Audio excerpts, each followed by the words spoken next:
Hello, my name is Kai, and I am a bit of a rambler. So, moving on from China, getting into some Mongolia action. A few things to close up from China. I think I mentioned my last dinner with Terry, but I also got my last dinner with Sean. He was the one who introduced me to that cui ro, which is cut with bone, like a small strip of bone, so it's a little bit crunchy after the bone is boiled. It must be cartilage, though, because if it was just a shaving of bone, it would be so difficult to eat, even after it was boiled or cooked. Boy, if anybody knows what cui ro is, tell me. I really thought everybody said bone, but I don't know how much sense that makes. Anyway, it was delicious. So I took Sean to a place with really good cui ro, gangwa cui ro, so dry stir-fried, with a bunch of spices. And the first time I had it was perfect. It's like one of the best dishes I've ever had. But then when I took Sean, of course, they screwed up the order, and I was like, no. It was still 8 out of 10, but after you've had 10 out of 10, and I want to show my friend the 10 out of 10, 8 out of 10 was somewhat lackluster. But you know what? As Gloria Gaynor said, I will survive. It was still a really fun dinner, and Sean has a baby and a family, so he has not really gone wild and got rail drunk in a very long time. According to him, 4 years, but I remember getting drunk with him, I believe, a couple years ago, or well, whatever. Anyway, this time we did get very, very drunk, and I think I scared him because I was dodging mopeds running to the restaurant, and he's so used to watching his kid that when he's around anybody else, Sean is still in dad mode, and he's always very protective. So I notice him being a little more worried about people going into the road, and yeah, he's a good dad. He protects his kid, and now he has dad brain. That's just what happens when you have a kid, as far as I understand. And we had to run across the street a couple times and get some more beer, and he was very excited. And we went to the craft beer place and ate some yak jerky and had a couple brews there as well. We just had a big old hog wild beer night with the boys, and it was a lot of fun. And then after that, that's when I took that crazy creep for 10 more hours, just drinking more beer all night like a crazy person. And then I went to the second frog dinner with Terry. Wow, what a crazy goofball I can be. So thank you, Sean. Thank you, Terry. Oh, and I should mention I'm an idiot because I made sure to charge my USB-C plug-in adapter and the microphone, Bluetooth mic, so that I could do interviews with both Sean and Terry. But maybe I drank too much beer or whatever. Every time I thought about interviewing them, I was like, oh yeah, I got to bring my mic. And then I just didn't bring it, and I went and hung out with them. It would have been difficult anyway because we were always, with Sean, it was always him and his family, so it would have been difficult to interview him. I could have done it the last dinner maybe, but I don't know how fun that would be. I was only there for a couple weeks, so we were having too much fun hanging out. I don't know if I could have got either of them alone for an interview, but yeah, sorry about that. I definitely planned on having at least Terry, because he doesn't have a kid, so I knew he'd have a little more time. And then I figured I'd be able to get Sean for like 15 minutes and get a small interview. But I'm too dumb, and I don't plan anything. So I'm thinking I might just call them up and have them send me our recorded call. And then we'll just do like a little interview that way, because I want to start doing interviews on this thing. I want to have some other people talking. Do you think that sounds good? Or do you just love listening to this single monotonous tone of my voice? Hey, if you like it, I mean, more people, the numbers are going up, downloads are going up. I'm not getting even 20 downloads a day, I don't think, but it's a lot higher than it used to be, perfectly frank with you. I used to get like a couple a day, and now I got like 100 the other day. But I think that's fluke. I think AI is just downloading these things. But yeah, 10 listeners, and then real people are writing in. So I know I'm connecting with a couple people, and I'm really glad to hear from you when I do. it's a lot of fun doing this too. I'm sure I'm going to have fun looking back on these or sharing these stories with people, no matter what comes of it. I thought about writing a book, but it's just not, that doesn't sound as much fun. And I don't want to do a video channel because that sounds like way more work. But telling stories is what I do. I just told you how I hung out with someone I didn't even like talking for 10 hours and drinking beer with them. Apparently, I just like blabbing. Okay, so then I went to the biggest airport in the world because I had to get to Mongolia. It's the first time I left from Beijing Daxing Airport, which I knew about, but I never had a flight leaving from there. And to Mongolia, a bunch of flights go from Daxing and back to Daxing. So for a long time, Beijing International was the main airport, Peking Airport, and that's in the far, far northeast of the city. I have been to that airport more times than I can count, probably 100 times. No lie, probably close to 100.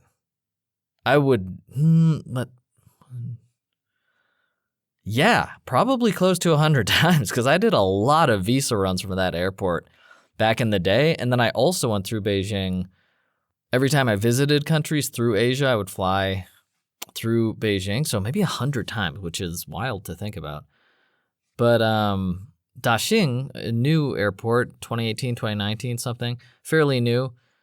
And it's the biggest airport in the world, apparently. And it didn't feel like the biggest airport in the world.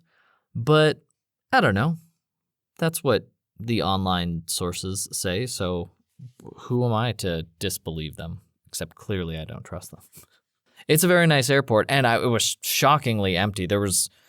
Maybe that's because it was so big. No, it was very well organized. It was very clean, and it was very sparsely populated. There wasn't a ton of people inside. There was still plenty of people. It's a major airport, but it just wasn't really crowded most of the time. So I just went upstairs, put down my pack, laid down, and took a nap until my plane was ready for check-in. Oh, I did. Okay, I met a girl who cosplays different anime characters the last night before China, and I can't even remember. She worked at a shop, and we started talking, and then she was like, yeah, I cosplay things, because I know she had cool gloves or something. I can't remember. And then she showed me some objects, and that's her thing. She likes to cosplay, and she looked cool. She looked pretty good at it. She had a Street Fighter thing and other stuff. Anyway, back at the airport, because I'm on my way to Mongolia. And when I go to a place, I like to learn the language of wherever I'm going, whichever country I go to. And my usual way to do that is to find the best app for learning that language and then study the language. So recently, Duolingo for me has been back on track, so I've started using Duolingo again. They ruined their app completely with AI for, I didn't use them for over half a decade, I think, over 5 years. But I liked the Japanese course recently, so I started using that. And I use other ones too. Like when I went to Australia, I had to learn Dirt Snake from the Dirt Snake app. I'm just kidding. There's no Dirt Snake app, but that would be funny if there was a Australian accent app. I bet there's got to be, right? There probably is an accent app. But Duolingo does not have Mongolian. And I was like, oh, weird. Okay. That has happened in plenty of, they didn't have Thai, I think it was, or no, they have Vietnamese, which maybe it was Thai. They didn't have some very popular East Asian language that I was surprised by. And so I had to find a specific app made by someone from that country. So if I don't have one on the main app, Duolingo, like I usually use, I'll just learn a different thing. And if there's no resources, then I will just use a dictionary. But there's resources for every language these days, except Mongolian. I was shocked. I downloaded every single app. There were about 20 different apps, and the only one that taught Mongolian at all was Ling, and their curriculum is, it's not free. First of all, you have to purchase a bunch of levels, and it did seem good, but I know also that Ling is completely AI made, and I just didn't expect it to be super useful. So I didn't even get a dictionary. None of the dictionaries had audio. There was no audio pronunciation. Even Ling didn't have all of them, and that was clearly AI. It's weird. It's weird. I guess it makes sense. There's only 3 million people in the country, and it's the only country that speaks Mongolian. But I was pretty shocked that none of the dictionaries have audio recordings. So I couldn't even look up a word and pronounce it or like hear it pronounced, because if it's Romanized phonetics, it doesn't make any sense. Like Google Translate does not have any audio pronunciation. So there's a word and it's spelled Bayarlaa.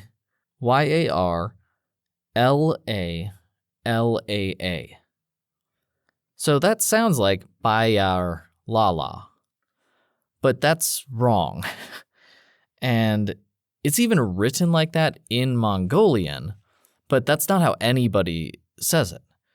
It's Bayarшлал, which is the L sound, and then you breathe around your tongue while touching the tip of your tongue up on the roof of your mouth. And that's the approximation I can get. I haven't gone to any language schools here. I just learned a couple words. So I could say Bayarшлal or Bayarsta, like thank you, goodbye, very basic stuff. But I was shocked that Google Translate doesn't have audio. None of the Mongolian English dictionaries have audio for me to listen to the audio at all. And the writing in Mongolian and in Romanized English do not correspond to the pronunciation of many, many of the words. Like most of the words, I just stopped using them. I used YouTube to learn like the top 10 words. Neg means one. So I have like a few words, and I started studying the Cyrillic alphabet, the Mongolian Cyrillic alphabet, so that I could read some stuff. But it's very surprising that there are 0 audio resources for Mongolian, aside from like a few YouTube videos. But even those are extremely sparse and very basic fundamental. Everyone here did seem happy when I can say Bayarшлal or Bayarsta or whatever. They do like that I'm trying to speak it, but that's as far as I can go. I can just say hello, Sambanu, and goodbye, and thank you, and then a couple numbers and some odd words here and there. Kushur, this great pastry here that I like. Savory pastry. Delicious. Kimchi and yak meat. Okay, I'm at the biggest airport in the world, and I discover that I cannot study Mongolian.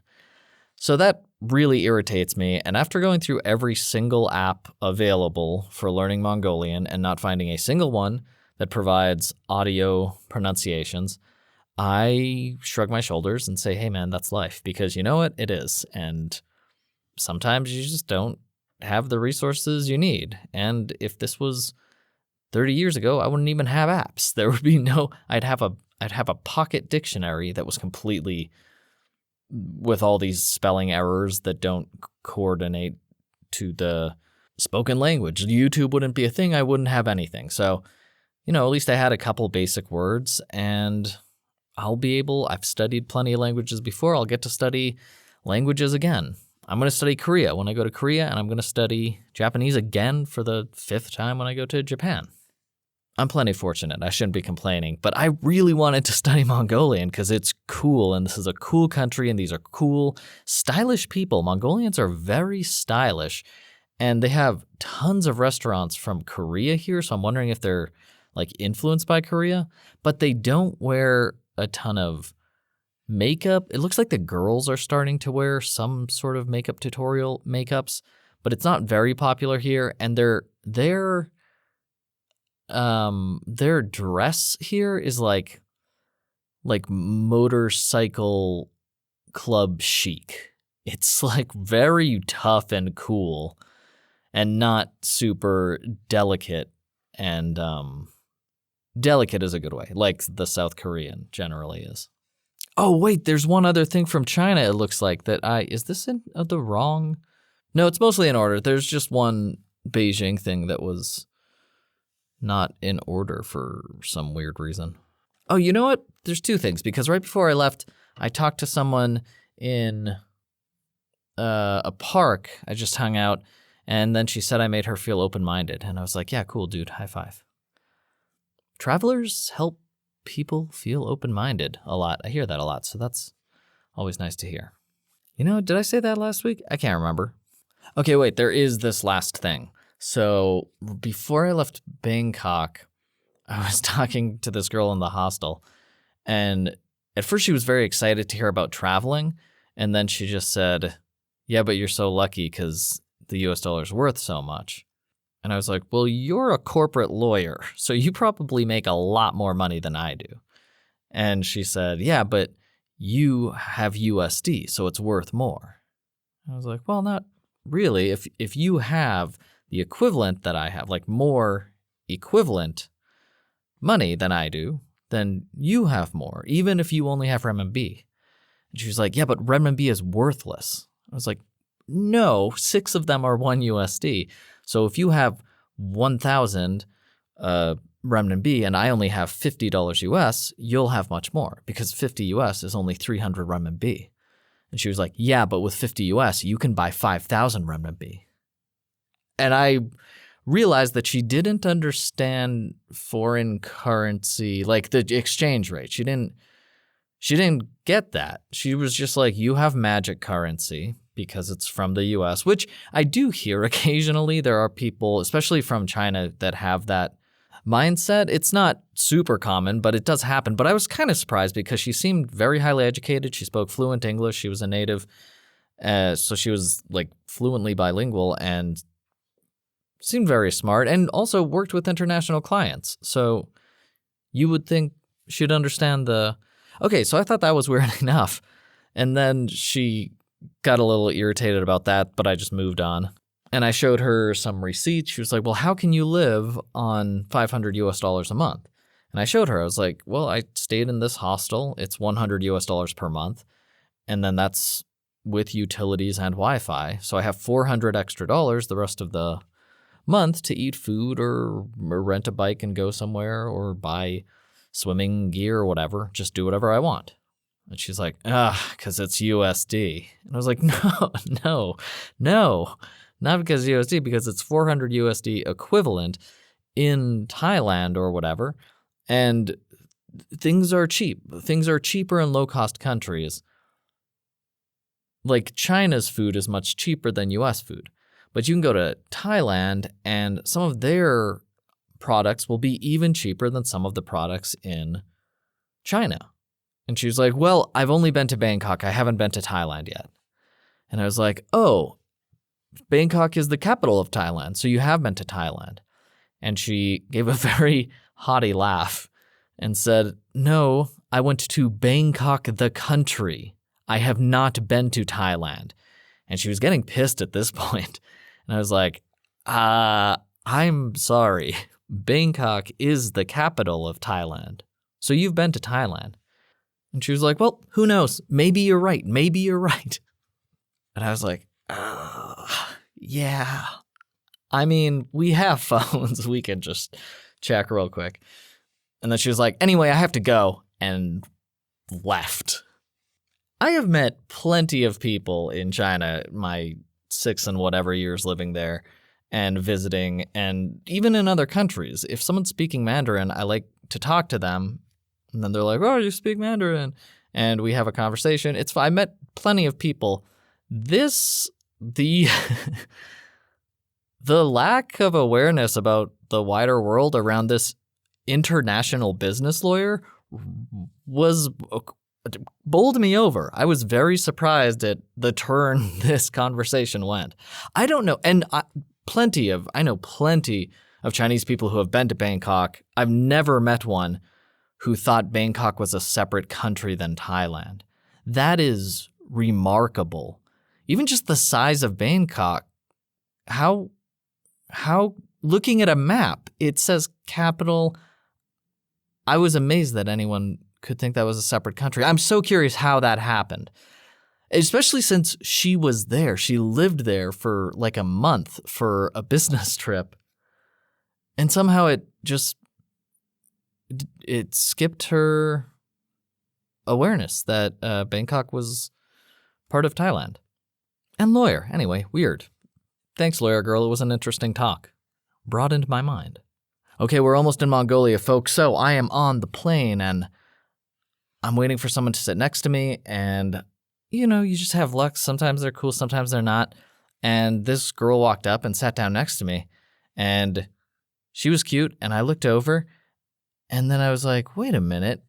I know what that is. That's a jalaba. I said that in my head because I don't know this person and I don't want to be a creepy guy on a plane. But she was wearing something I haven't seen in over a decade, probably. Whenever I was in Morocco, that must be 10 years ago. Wait, that's not. Who knows? Close to 10 years ago, we'll say. I'm not good with time. This girl sat down and I saw it, and it could have been some other dress from another Middle Eastern country, but I owned a jalaba for the 3 months I was living in Morocco. So I was pretty comfortable recognizing the style of dress, and a jalaba looks like, those Jawa in Star Wars? In the beginning of the movie, they buy R2-D2 and they sell him back to the guy. They're wearing those big cloaks with big hoods and big sleeves. That's kind of what a jalaba looks like, except jalabas are usually brighter colors or lines, like gold decorating lines. They look super cool, and they're very comfortable, and they completely block you from the sun. So I got one of those, and I went around Morocco, Marrakesh, and everybody was happy to see a foreigner trying on their dress. And everybody said Alibaba because I had a beard, and apparently Alibaba had a beard. And if you have a beard, then you are Alibaba if you're visiting Marrakesh. And I would always say Alibaba Jalaba. So I know about jalabas. I at least know the name and the look of a jalaba. So I saw the girl, and before we took off, I was like, that's a jalaba, probably. I'll ask her later. But I don't like talking to people on a plane in general, especially once they find out I'm a traveler, because if they're interested, then now I am in my chair and I just have to field every question. And sometimes there are a lot of them, and this has happened. I've been on a 6-hour flight and someone is just talking, and I'm like, I just gotta answer these questions. I'm pretty good at shutting a conversation down if I don't want to, but I'd rather not have to do that. Better never begin. So I didn't talk to her. I figured I'd just ask her later. And we went through the flight, and every time there was the slightest thing of turbulence, she pulled out a Quran. I think she was trying to be surreptitious, which I get. I mean, there are plenty of parts of the world, the U.S., of course, and a lot of Western Europe, that are very uncomfortable with Muslims. And I think she was just trying to not draw attention to herself. But then again, she was wearing a very stylish jalaba, which is a very distinctive gown, cloak robe. And she kept praying. She kept saying one of the prayers to Allah whenever the plane shook a little bit, and she'd just bow her head down and say the prayer and then come back up and bow her head and say the prayer every time it happened. And we were on a plane to Mongolia, so there's high winds and there was clouds and all that, so it was shaking a little bit. But any time it shook at all, man, she probably did that prayer 50 times for that 2-hour ride. And hey, it worked. We got to Ulaanbaatar. So thanks, Jalaba girl, which I know because on our way in, I was like, hey, is that a jalaba? She's like, yeah. I was like, it looks good. It looks really cool. And her accent was North American. She sounded like she was from the U.S., and we exchanged a couple pleasantries. I was kind of perplexed, though. She was almost the only other person on this flight with me to Mongolia. But whatever, I didn't care that much. And then we landed. I was just interested in the jalaba, and then I wanted to ask her about the Quran because it had pinyin, Romanized pronunciation under the prayers and everything. So she must have recently got into Islam because she had to phonetically sound out all of the Arabic letters using Romanized letters. And I was very curious what she was going to do in Mongolia. We talked about Morocco a bit, and I mentioned Chef Shawan. And she liked Fez, the only dangerous city I've ever been to. She loved Fez, apparently. So that was great to hear because that's the first good thing, like from a person who's been there, especially a girl. That is the first time I've heard someone going to that city and complimenting it. So maybe she's gone recently and it's radically changed since I was there 10 years ago. Or maybe she was in mosques, or maybe she has family there, or maybe it's a different circumstance. But that was nice to hear. All right, and now I'm in flippin' Mongolia, and the first thing that happens, I find out that my no-fee travel credit card doesn't work. And I was like, that's weird because it works everywhere in the world. And the ticket lady looked confused too. And I tried to look at it to see like what went wrong, but it's all written in Mongolian Cyrillic. So I'm like, well, I have no idea I'll probably figure that out later. And I did. It turns out that even though it says Visa, and I have a Visa, Golomt Bank is a popular local bank in Mongolia, does not work with my Visa card. Every other bank in Mongolia works with my Visa card except Golomt Bank.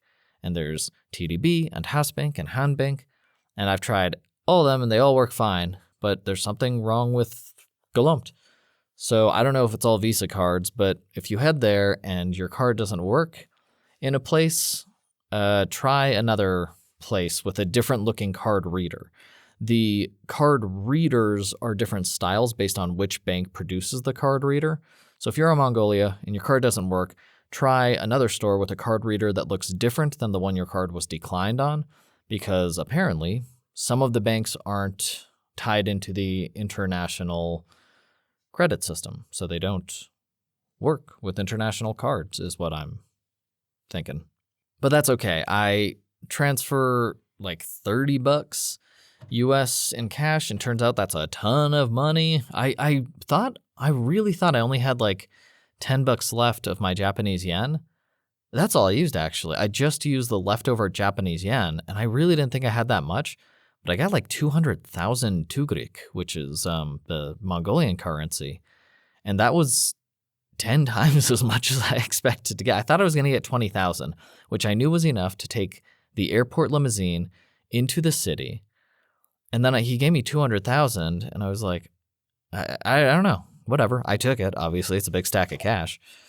And I waited for the bus, and then I got straight on as soon as it showed up, and then we had to just sit there for 45 minutes until it left. It took 45 more minutes to drive into the city, but it was interesting because it's a new country.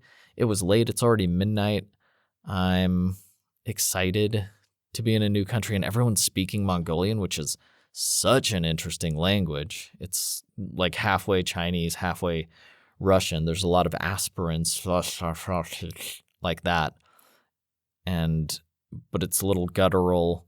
Very cool language. I like languages. All languages are cool, but I do like some languages more, and Mongolian's very interesting to me. I wish I could have studied it.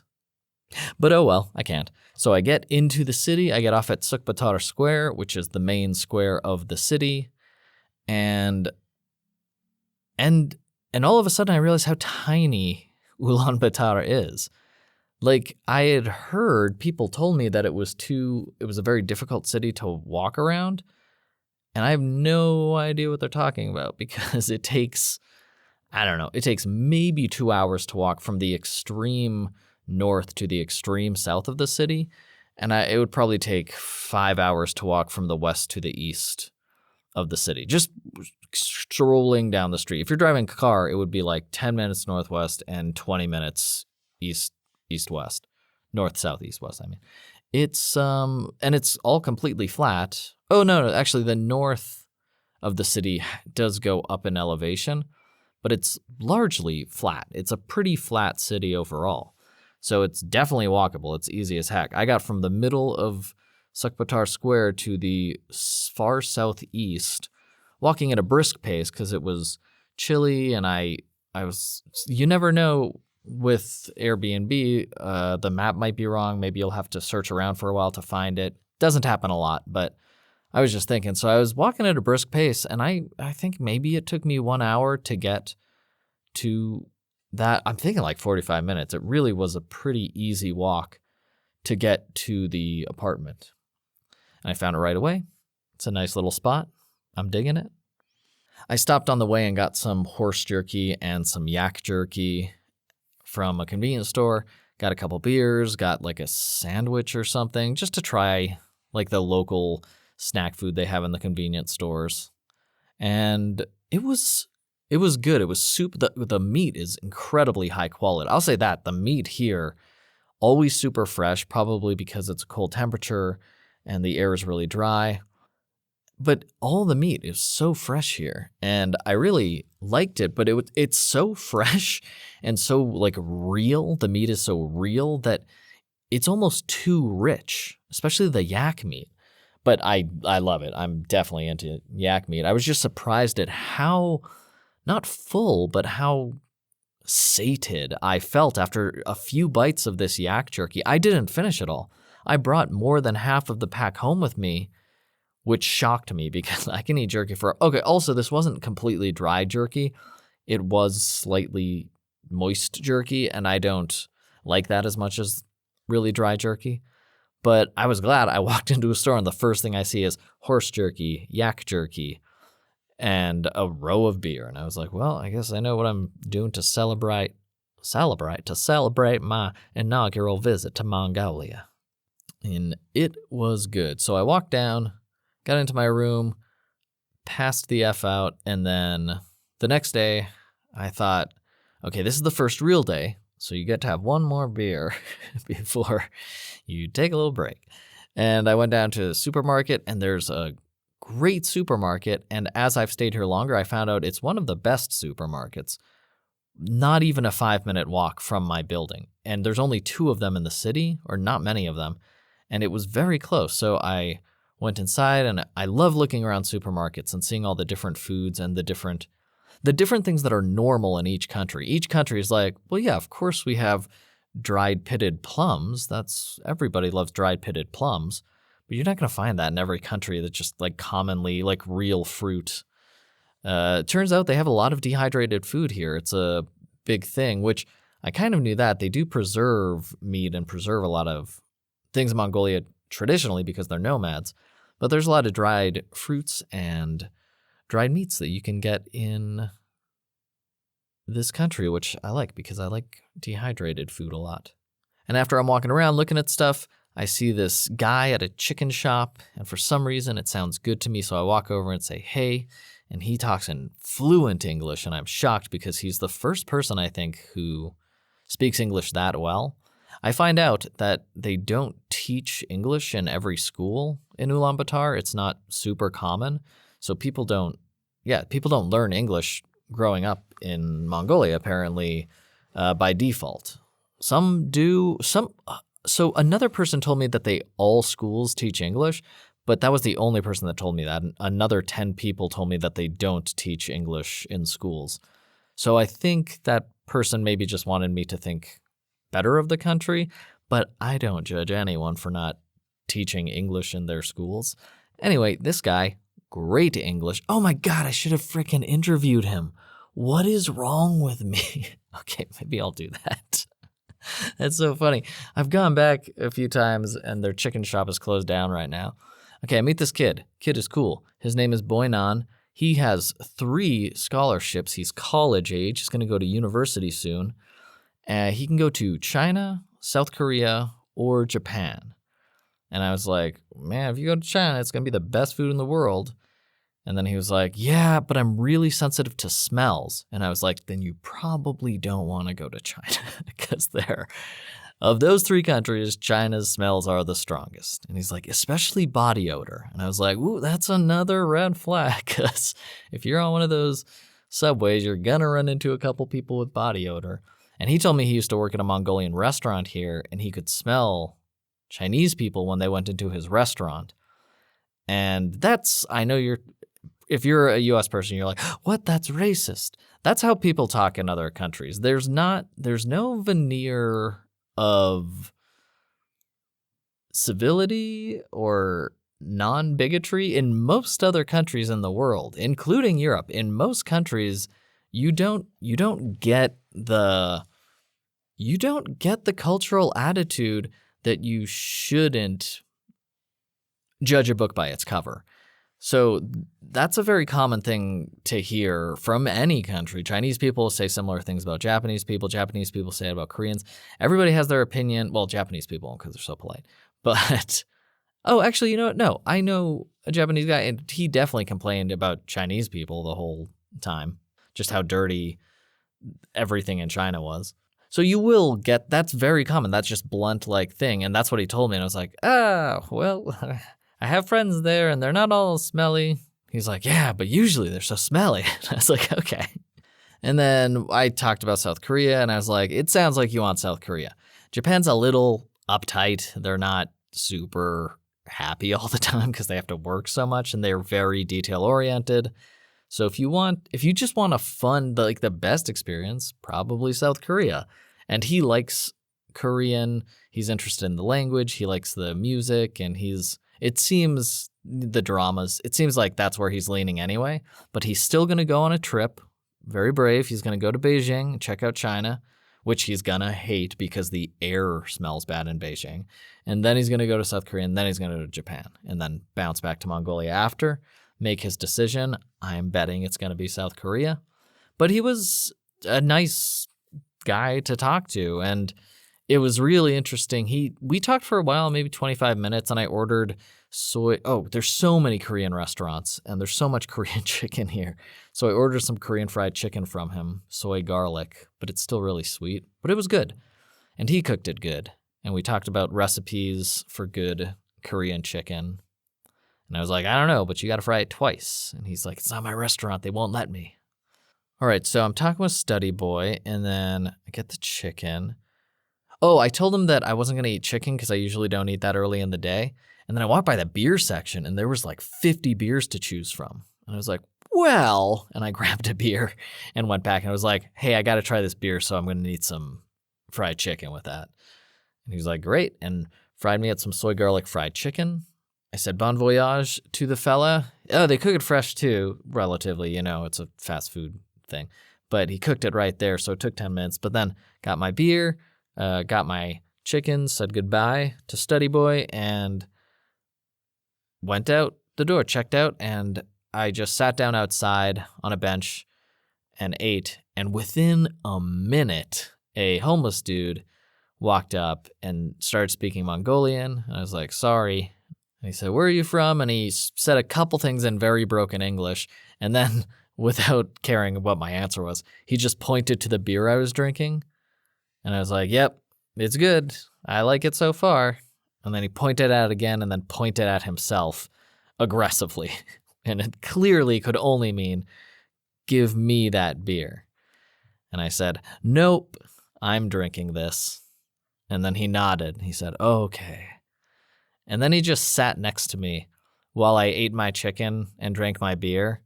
And when there was like, I don't know, a few centimeters of beer at the bottom, I gave him the beer and he seemed very happy and he drank it right away.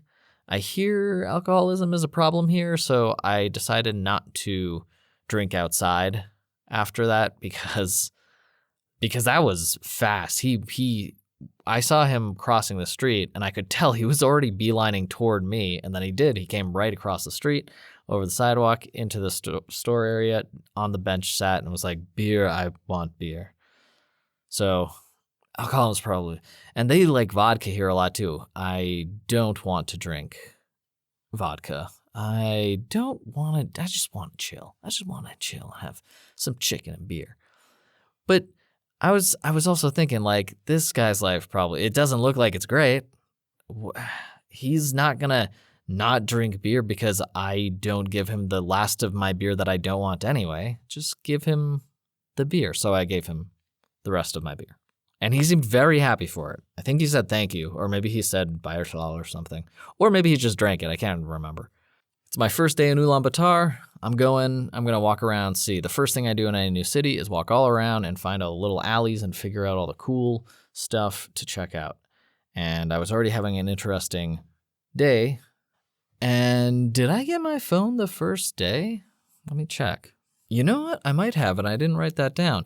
That was interesting because I walked into, there's a couple main places here. There's Mobicom, which is the one I eventually got, and then the bigger one that I tried to go to, I can't remember, Unitel maybe? And I went in there and there was 50 people. It was just packed. And I was like, nope, I'll just walk to outside of the city and find a tiny shop instead. And then I walked outside and literally next door up a flight of stairs was Mobicom. And I was like, oh, might as well check. And I walk in there and there's 3 people, 3 customers. It's the newer telecommunications network, so maybe people like the Unitel one, and that's why. But I walked in and this girl saw me walk in and then looked back down at her computer, just like, I don't want to talk to anybody, just shut up and leave. And I found out later, that's just how people kind of are here. They're an aggressive, insular people. They're very nice if you talk to them, and they're very cool, but it's just like, they don't like work. Nobody likes work. And they're independent and badass, so they're like, I don't have to like work either. Like in Japan, they don't like to work, but it's like, it's a thing. It's part of their culture. Mongolian people are like, yeah, I'll work if I want to. Get off my back. Which rings real true for this guy. So I saw her do that, but I needed a SIM card. So I walked over and I said, hey, in my stupid tourist voice. And she looked up and literally rolled her eyes, sighed very quickly, roll eyes, hello. And I was like, hey, just looking for a SIM card. She was like, we have SIM cards. It's like, great, thank you. Which ones can I get? And she like begrudgingly pulled out a full, or she like tapped on the computer and then turned the screen toward me. And she's like, we have this and this and this. How long are you here? And I was like, 1 month. She's like, oh, that's cool. So you're visiting. And she like warmed up a little bit and we had a nice little exchange of a few sentences. And then as soon as I chose a plan, I was like, that one. She's like, oh, okay. And she got like, she must hate doing the actual job. It was okay when we talked a little bit. Like I got a couple smiles, but mostly she just looked like she wanted to put a gun to her head every time she had to tap into her telecom system, which maybe the job sucked. I don't know. Or maybe that's why there's only 3 people, 3 customers in that shop, because she was like, just leave me alone. Boy, did she have that. She looked very professional. She clean, like straight back hair, a nice blazer. She was super professional looking, but she rolled her eyes a second time and sighed. I can't even remember what it was for now. It might have just been like, do you want your receipt? No. Okay, whatever, fine. But she rolled her eyes and sighed again. And it was just super funny because when she was talking to me and we were like, we were one-on-one facing each other, she seemed engaged, but as soon as she would turn back to her computer, she'd be like, her whole face would scream, drop a piano on my head, please.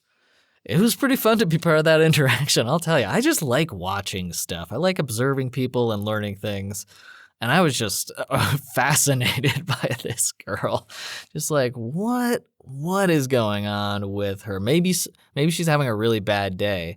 And the small talk we talked was like, oh, at least that's nice. I don't have to think about. And then as soon as we stopped talking, face just fell back into the well of despair that her computer was apparently showing her. It looked like it was just showing phone plans to me, but I don't know. I don't work there. Okay, and then I find out it's, what was it, $7 for $6? It was $6, I think, for 1 month, 25 gigabytes. The thing I'm actually remembering is $250, but that seems insane. It might be. I've been in countries that's only $250 for a month. But it was either 2 or 6, because it was either 8,000 tugrik or 20,000 tugrik. But it was cheap. I think it was 20,000 maybe.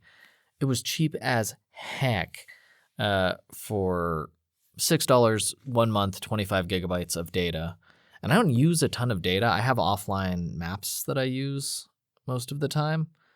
And so she even installed the app for me on my phone after giving me the SIM card. And it tells me exactly how much I've used. After 2 weeks, I used 1 gigabyte. Like, I really don't use a lot of data while I'm walking around. I'm just listening to locally stored podcasts or music locally stored, or I have an offline map. So text messages really is what I'm using, unless I have to look up, like, what year did Pitch Black come out? In case I need some Vin Diesel trivia, which that comes up a lot. I like movies. Pitch Black, what a good movie. That's Radha Mitchell, right? I just saw Silent Hill again. Radha Mitchell is so good. She's Australian. What was I talking about? Okay, so I got my SIM card. I'm very happy. It looks perfect, and it has been working perfectly this entire time. It was a very painless process, and it didn't take long. Yeah, it was great. So then I'm like, all right, let's keep walking. I just successfully got my SIM card with very little trouble. So I looked around for a snack to celebrate, and I got a beer, and I got some Korean seaweed. And I have been seeing... I'm only 2 blocks away from my apartment, and I've probably seen 20 Korean restaurants and the same amount of Korean markets. It's insane. It's all Korean markets and restaurants in Ulaanbaatar, the main city of Mongolia. If you don't know, by the way, this is interesting. Mongolia has 3 million people, roughly, as its entire population. 1.5 million, half of the entire country lives in Ulaanbaatar, in the main city.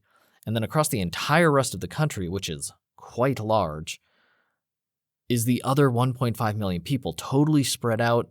Some of them are still nomads. I've met people in Mongolia whose relatives are still nomads and shepherds, and it's fascinating to me. So I want some seaweed, some crispy seaweed, some nori, which is my favorite snack. I go into a store, and they don't have it. Not ringing. It doesn't look great. So I just go to the next one and the next one, and then I go in one. I was like, that looks perfect. That's what I want. Some good, crispy sheets of seaweed. And I get that, and then they have a beer that I think I might have just got Cass, actually, that really crappy regular Korean beer. And I go outside, and I walk around and look for another place to sit down. And I'm thinking that bum wanted me earlier, so I find a more out-of-the-way spot. And it's outside this little school, but it's not like I'm not drinking in front of a bunch of kids. And I don't even know if school was okay. There was a couple kids with parents that walked in there, but I wasn't in front of the door drinking beer right there. I was like around the corner sitting on a little wall. And I was sitting there for, 10 minutes, and I see this guy walk past me. And he looks dressed up like a businessman. And he sees me and like locks eyes with me briefly and then just keeps walking.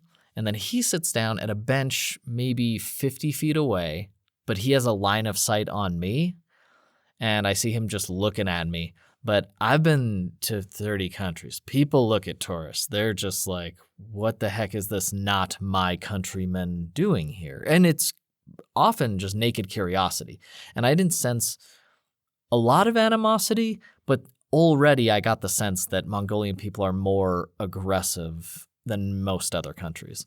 So his stare was a little aggressive, but I was like, it doesn't look violent aggressive. It just looks Mongolian aggressive, which is just a naked interest in whatever you're interested in. You can have that focus in Mongolia, which I don't love, but it's fine. Every country is different. There's things in every country, and it's really interesting to be in a country this aggressive. And I'll say it's not the exact same between men and women, but the women here are also fiercely independent and fairly aggressive in terms of fiercely independent, I'll say. Aggressive personalities for sure. Very, very certain in themselves. Okay, but I have a bunch of seaweed snacks that I love. I have a bag. I had a bag of kimchi, and I got lucky, I'll say, because I've tried several kimchi since that first one that was so good. That's the only good one. I don't like a lot of the other ones. They all were too spicy, which kimchi isn't supposed to be, and not very complex flavors. But this first one I got, Jeongga, was great and delicious. So I ate kimchi, I ate my seaweed, and I drank beer. I'm just having a ball. And then after I finish everything, I stand up, I look over, and that guy 50 yards away on the bench is still looking at me, and he's not eating anything. He just looks really aggressively curious. And I have to walk by him to get to the main road. I don't have to. I just walk that way because I came from the other way. And as I walk by him, he goes, "You shouldn't eat that." In English, not perfect English, but I can understand him. And I say, "Sorry, what do you mean?" And he says, "You shouldn't eat that food. It's bad food." And I was like, "Kimchi or nori?" He's like, "Yeah, it's Korean. It's bad." I was like, "Why is it bad? It's vegetables." And he said, "Yeah, but you're in Mongolia. You should eat Mongolian food." And I was like, "Well, what are you eating?" He was like, "I'm not eating." Okay. And he's saying this very obviously, like aggressively and confrontationally, but he's not, it certainly didn't, he's a businessman. He didn't look like he was starting a fight. He just looked like, if you're visiting Mongolia, you should eat Mongolian food. And he just wanted to say that, and he had to get that out. So I was like, okay, well, what Mongolian food should I try? And he looked surprised that I was engaging with him. It seemed, I kind of got the impression that he thought I was going to like just blow him off and go walk away and not listen to what he had to say. And he had to think for a while. And then he was like, boots, very good Mongolian food. It's wrapped in bread. There's meat inside. Boots, you can eat boots. Very Mongolian. I was like, okay. He's like, Korean food, it's not healthy. And I was like, no, it is healthy. It's like vegetables. It's pretty healthy. And he's like, yeah, I like Mongolian food better. And I was like, okay, cool. I'm going to go. And then he stood up and he was like, I'll walk with you. I'm an architect. And I was like, oh, okay. That's a great job. Do you like it? I can't remember. And we had small talk about how he was an architect. And in his building, there was like a whole city plan of all of Ulaanbaatar or something, which actually I've seen now that I'm thinking about it. Maybe that was his building. And yeah, he was very excited. Once I asked him about the architecture, he kind of became more civil in terms of less aggressive. He just was more excited about talking. And so we talked and it was fine, but he was a weirdo. So I was like, okay, thanks. And he's like, I'm going this way. And I was going to go that way, but I decided, whoa, okay, my house is over there. I'm going to go the other way. And then he went back to his architect's job and shouted at people for eating kimchi. And I was totally happy, a little bit buzzed, walking down the street, and I saw the IQ Museum, which I was very excited to go to. The IQ Museum, or the Intellectual Museum, actually has like a long name. A lot of the English translated names here are weird to Western ears. I'm very curious how that happens. I wish I could have studied Mongolian so I could understand what's up with all these linguistic quirks of the language. But there's no resources. If you have a resource for learning Mongolian, and by that I mean an app that I can self-direct learn the language, I will, even after I leave. Yeah, so there are plenty. I got boots. It was fine. It was not great. It was okay. The meat was very tough, so maybe I just went to a bad boots place. But I tried it a few times, and it was just always the meat was very stringy and tough, which is weird for yak meat. Like I said, it's delicious and soft and amazing. But anyway, I'm glad I tried it because I hadn't tried any Mongolian foods yet, so I'm glad I did get to try it. And nobody speaks English. I mean, it's very rare. That architect and then the, who's the first person? Actually, the first person was the ticket lady. Anyway, it's rare in Ulaanbaatar. So it was always interesting when I came across someone, but mostly I would just hand them my credit card and they would speak in Mongolian and I would try to just say yes and bayarishlar and just thank you and just try and get through the interaction. And mostly that works fine. I walked to Sukbatar Square back during the day because I arrived at midnight, and it's actually an extremely impressive city square. Like if you go to Tiananmen, you're not going to be impressed. It's a big square of concrete, and you can't really see too much from it. It's just a large collection of paving stones. It's pretty boring. But if you go to Ulaanbaatar, Sukbatar Square, there's the massive government palace.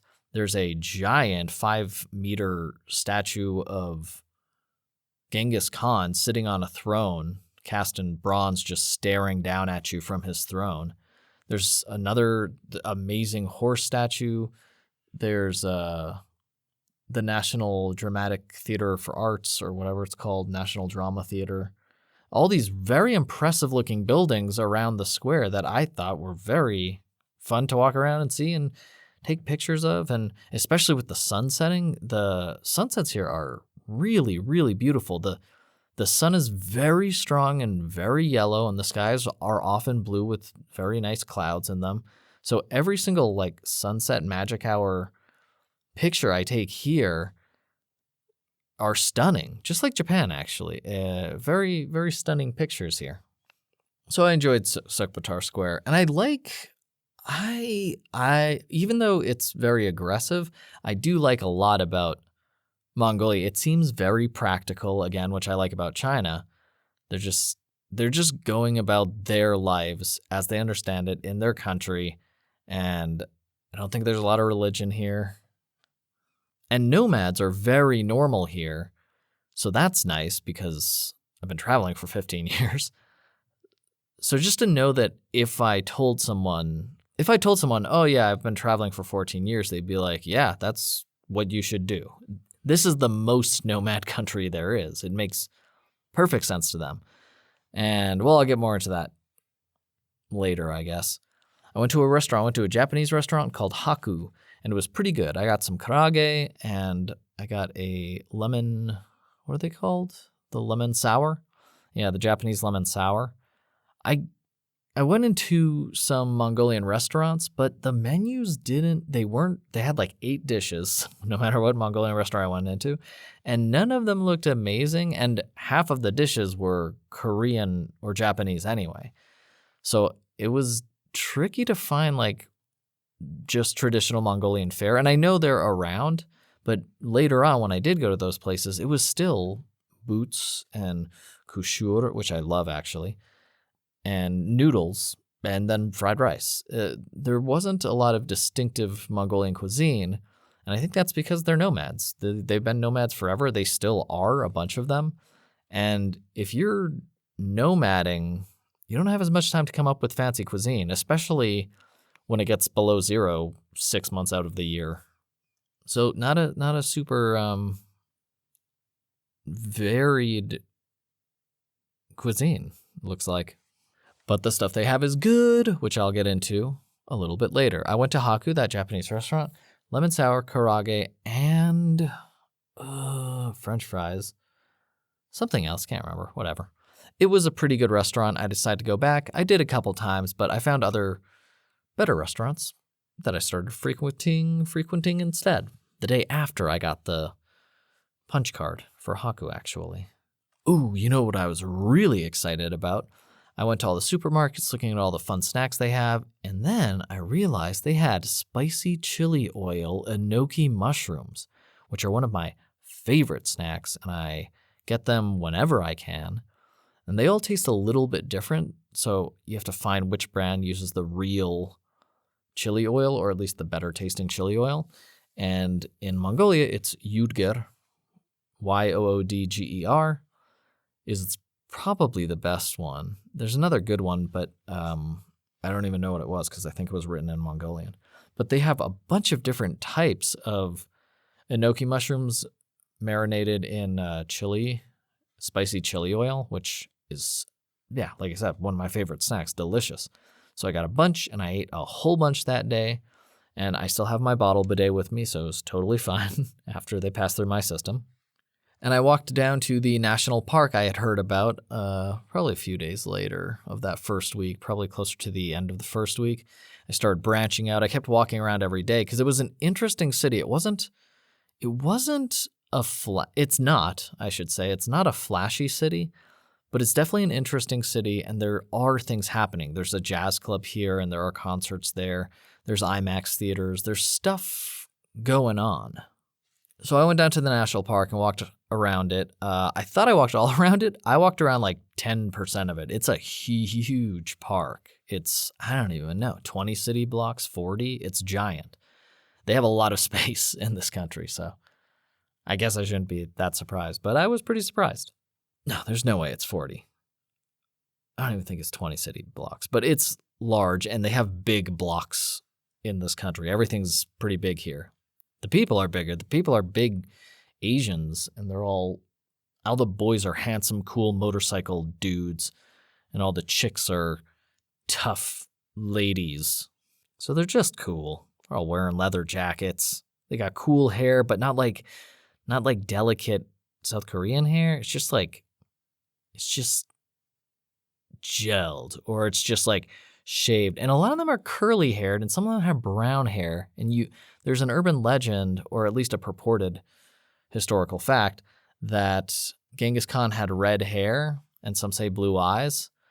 And since there's no picture, there's no, nobody really knows for sure. But a couple people brought that up while I was here, so I was surprised they all know that, but I guess they must, because Genghis Khan his presence is everywhere in this city, and probably around the whole country. There's a 50-meter horse statue with him on it that I didn't go to because all the locals were like, it's a big horse, don't worry about it. And I've seen big horse statues. I bet it would be cool, but I'm just too lazy to get out there. It's pretty far outside the city, and I've been finding so many interesting things I like to do and explore around the city that I just haven't made it there yet. Okay, this was interesting. Oh yeah, wait, there's a couple things. I was at the roller rink, 90s rap roller rink, and so they were playing like the Rough Riders anthem and all sorts of 90s rap and pop R&B songs, all the hits of 90s US rap. And what was great was that it was all in Mongolian. They weren't playing the actual songs, they were playing Mongolian cover versions of those songs. So yeah, there was the Rough Riders anthem in Mongolian, and Helicopter in Mongolian, and just all these super recognizable tunes, but in Mongolian, which is a cool, guttural, aggressive sounding language. Okay, there were a bunch of Mongolian girls I noticed, and women, who had stars on their heads, and I was very confused, and I thought it was just like a cute design. It looked cute, like little stars on their faces, one or two. I was very confused, though. I couldn't figure it out why they would do that, except as a cool decoration or a holiday, like Ash Wednesday, maybe put something on your forehead. But some of the stickers were in different places, and there was different numbers of stickers or tattoos. I couldn't even tell at first, and my host didn't know, and I asked people. They didn't know, but I finally asked someone, and she told me that they're anti-pimple stickers. They're like pimple medicated pads, and you can get them in different shapes, but the star's the most popular. And you know what? Good. It looks good. Like, I don't think they probably don't actually need to use it, but it does look kind of cute that there's all these ladies and girls walking around with stars on their faces. Little David Bowie action. I mean, they're not giant stars like he had, but they're just little star stickers on the face, and it looks cool. Everything looks cool here. Everything the people do looks pretty cool here. They're very fashionable people. And I'm wondering if any of that fashion is influenced from Russia, but I've watched a lot of videos of Russian stuff. They don't seem super fashionable to me. Are regular Russian people generally quite fashionable, like in terms of clothing? Because Mongolians are. Like, everybody dresses well in a rough rider way, in a non-delicate South Korean way, but they're clearly taking care of their appearance like a South Korean would, and they take care of their hairstyle. It just doesn't look delicate. They're a broader, sturdier people in general, and they wear, like I said, leather motorcycle jackets, and even if they're not cyclists, even if they're not motorcycle people, they're wearing badass like spikes and boots and stuff. They're cool. These people are cool. You should come here if you want to see cool people. The Mongolian boys, there's a lot of electric bikes here, like a lot of electric motorcycles, and a whole bunch of the kids have them. Like, I mean, kid from 9 up to 15, like these pretty young people, and doing wheelies down the road, like in traffic, a lot, every day. Every hour I walk around, I'm seeing 1 or 2 kids pop a wheelie on their bike, and sometimes it'll be like 10 an hour. It's very common. I haven't seen a single day where I haven't seen someone doing a wheelie when I've been walking outside. Okay, and the next up is the IQ Museum, the Intellectual Museum, which is a very interesting puzzle museum, but I will talk about that next week. So thank you so much for listening. It's been fascinating being in Mongolia. I'll tell you more Mongolian stories in the next installment next week. Have a great rest of your day. You can talk to me at bitofarambler@gmail.com, bitofarambler on Blue Sky, bitofarambler on Lemmy, and I will talk to you soon.